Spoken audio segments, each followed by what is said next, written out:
Hello, good morning. तर आज आहे माझा बड्डेचा दिवस. नजर कशी लागते ना हे तुम्हाला माझ्या फेसकडे बघून कळतच असेल, कारण खूप सारे पिंपल आलेत आणि काय झालं आहे हे मला माहीत नाही आहे. आणि याआधी मला असं कधीच झालं नाही आहे. रेडी झालते तेवढ्यातच दरवाजा वाजला आणि बुके आला होता माझ्यासाठी. त्यासाठी थँक्यू. रेडी होऊन मी मंदिरात गेले, कारण बड्डेच्या दिवशी मला पहिले सकाळी मंदिरात जायचं असतं. तर माझ्या इथं जवळच असले ज्ञानेश्वरच्या मंदिरात गेले होते मी, आणि या अगोदर पण मी या मंदिरात आले. तर हे महादेवाचं मंदिर आहे आणि मला हे खूप आवडतं.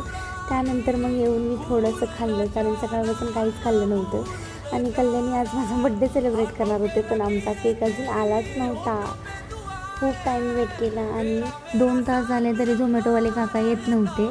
तर फायनली ते आले आणि त्यानंतर मग केक रिसीव करून आम्ही बड्डे सेलिब्रेशन केलं. आणि हा माझा डेचा पहिलाच केक होता. त्यानंतर मग भैया आला होता. मग मी मस्त रेडी झाले आणि बड्डे सेलिब्रेशनसाठी गेलो होतो. तर इशाराला गेलो होतो आणि तो ऑफिसवरून तसाच आला होता. मग आम्ही मस्तपैकी तिकडे बड्डे सेलिब्रेट केला आणि हा खूप छान केक होता.